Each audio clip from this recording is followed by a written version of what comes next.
मुंडवा जमीन व्यवहार प्रकरणी बावधन पोलीस स्टेशनमध्ये गुन्हा दाखल करण्यात आलेला आहे। तर दुसरा जो बोपोडी जमीन व्यवहार आहे त्या व्यवहारासंदर्भात पुण्यातल्या खडक पोलीस स्टेशनमध्ये गुन्हा दाखल करण्यात आलेला आहे आणि या संपूर्ण दोन्ही व्यवहाराची जी काही चौकशी आहे ती पुणे पोलिसांच्या आर्थिक गुन्हे शाखेकडून सध्या सुरू आहे आणि याच आर्थिक गुन्हे शाखेचे उपायुक्त विवेक मासाळ आता आपल्या सोबत आहेत।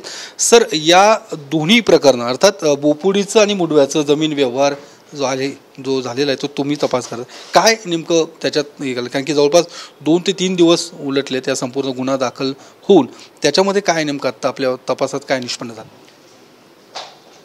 सद्यस्थितीमध्ये खडक पोलीस स्टेशन गुन्हा रजिस्टर नंबर 552/25 हा खडक पोलीस स्टेशनचा रजिस्टर झालेला आहे। यामध्ये बोपोडी येथील सर्वे नंबर 62 5 हेक्टर आणि 35 जागेसंदर्भात देण्यात आलेली आहे। त्याचबरोबर मुंडवा सर्वे नंबर 88 17 हेक्टर 51 या जागेसंदर्भात ही FIR देण्यात आलेली आहे।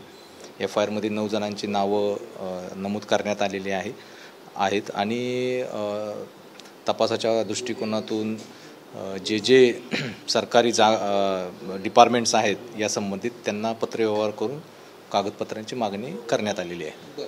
या दोन्ही जमीन व्यवहार प्रकरणामध्ये दिग्विजय पाटील जे ॲमेडियन कंपनीचे संचालक आहेत आणि दुसरे बिल्डर शीतल तेजवानी यांची देखील चौकशी सुरू आहे। दोन्ही प्रकरणामध्ये त्यांच्या संदर्भात पण कागदपत्रांची मागणी करण्यात आलेली आहे। कागदपत्र आल्यानंतर पुढील पडताळणी करून कायदेशीर कारवाई करण्यात येणार आहे। अच्छा, म्हणजे त्यांच्या कुठल्या प्रकरणासंदर्भात, दोन्ही प्रकरणात का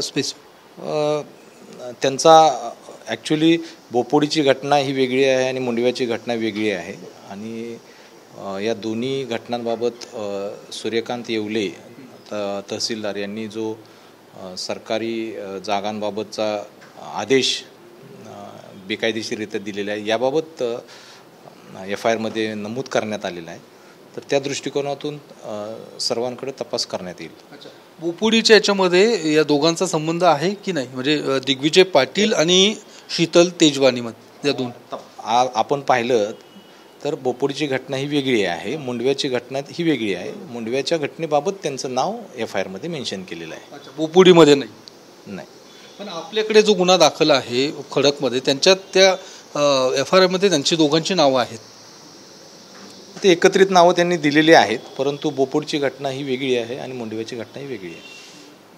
पण मग ते चुकून झालंय की काय? अशा पद्धतीने जी काही नावं आता त्याच्यातनं ती वगळणार तुम्ही की जे बोपोडीच्या केसमध्ये जी नावं यांची टाकली गेलीत दिग्विजय पाटील आणि शीतल तेजवानी, आत्ता मी पुन्हा एकदा मेन्शन करतो की बोपोडीची घटना ही वेगळी आहे, त्यातले आरोपी हे वेगळे आहेत आणि मुंडव्याची घटना ही वेगळी आहे, त्यातले आरोपी जे नावं दिलेली आहेत ती वेगळी आहेत। सर, यांच्याशी काही संपर्क साधला गेला का? म्हणजे शीतल तेजवानी किंवा दिग्विजय पाटील इतर जे काही आरोपींची नाव आहेत सद्यस्थितीमध्ये जे सरकारी ऑफिसेस आहेत ज्यांच्याशी या घटना दोन्ही संबंधित आहेत त्यांना पत्रव्यवहार करण्यात आलेला आहे आणि त्यांचा पत्रव्यवहारातून जी कागदपत्र आम्हाला मिळतील त्याची पडताळणी केल्यानंतर मग पुढची दिशा ठरवण्यात येणार आहे।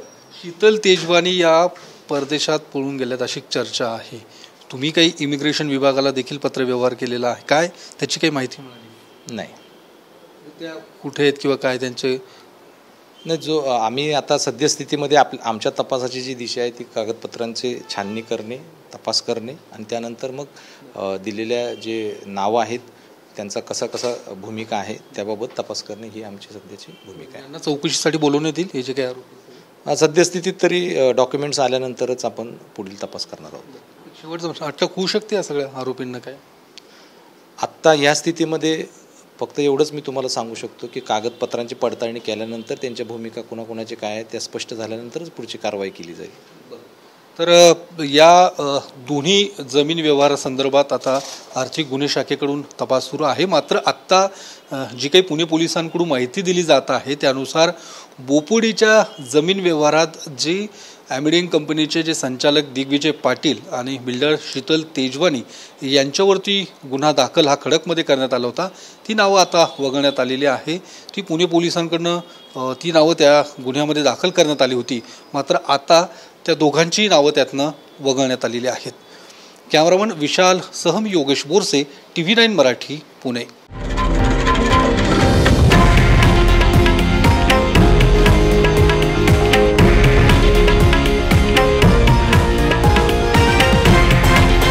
हे आहे देशातील नंबर 1 न्यूज नेटवर्क आणि आपण पाहत आहात TV9 मराठी, एकमेव.